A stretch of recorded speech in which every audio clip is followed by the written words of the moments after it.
नमस्कार जय जगन्नाथ मु मिस्टर गुलुआ ओडिया कॉमेडियन मते आज्ञा धमक मिलूँ कि गोटे कोटी टंका दियो नहले तुमको सोशल मीडिया रे बदनाम करू गोटे कोटी टंका बदे कथा हला पर 50 लाख होला 50 लाख टंका दियो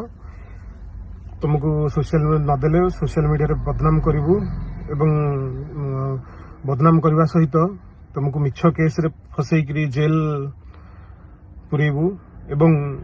जेल पुरेबा सहित तुमको बाडे के सबुदिन डिजाबुल करदेबू जमी तुम आ जीवन में केबे काम कर पारिबनी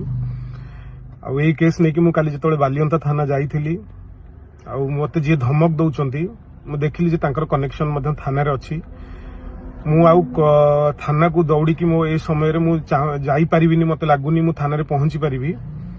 तेणु मु मो एरिया छाड़ी मु गोटे जगह को पळै आछि तेणु मु प्रशासन को एतिकी मो वीडियो माध्यम रे एतिकी अनुरोध करछि मते धमक मते इंगित करके 3 थर धमक मिललानी मु एवं मोर स्टाफ मानक धमक मिललानी हुए तो मु आज जेहेतु कोर्ट बंद मु कोर्ट रे किछि लीगल एक्शन नबा पूर्व हुए तो मु कोर्ट पहुंची पारिबिनी तेणु मोर एतिकी अनुरोध प्रशासन को मीडिया को समस्त को कि हुए तो मु काली सकाळे थिबी नथिबी मो मेसेज को मो वीडियो को प्लीज लाइटली नेबेनी हुए तो मु काली सकाळे दुनिया न देखी पारे मो कथाटी को दया करी गुरुत्वपूर्ण भाव ये करंतु एवं ए जे धमक दउचन तार मु आ गोटे वीडियो बनेछि जति मु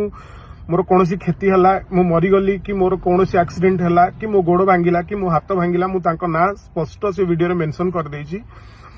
तेणु मते बारंबार धमक मिलूँ मते 50 लाख टंका देले ही मु तते छाड़ीबी 50 लाख नदेले मु सोशल मीडिया रे बदनाम करिवि एवं मोर प्रशासन को एतिकी अनुरोध कि मु एते दिन लोकन को हसैछि एते दिन मु मनोरंजन करछि कॉमेडी माध्यम रे लोकन को आज मो ऊपर विपद मो लाइफ रिस्क मु जाई कि एसपी ऑफिस डीएसपी ऑफिस मु जाई कि पहुंची के एफआईआर लिखित देई परिबिनी सो ए वीडियो टी को मु ट्वीट करूछि ए वीडियो टी को मु पोस्ट करूछि मो सोशल मीडिया रे आ मते इंगित करी कि 3-4टा पोस्ट भी ही सालानी मते मानसिक जंत्रणा मु 3 दिन हबो खाई पारुनी सोई पारुनी एबे लुचि कि मु गोटे जगह जाउछि कारण मु जानि छि मते मु काली राति रे खबर पाइछि जे मते बाडी की डिजाबुल कर देबे सब दिन पई सो मेसेज टी को बहुत मात्रा शेयर करनु मु हेल्प मागिथली जो मानकु केही भी मते सहयोग भी करनांती तेणु मु बहुत प्रॉब्लम भीतर अछि मो मेसेज टी को बहुत गुरुत्वपूर्ण भाबे नेबे जय जगन्नाथ रही नमस्कार।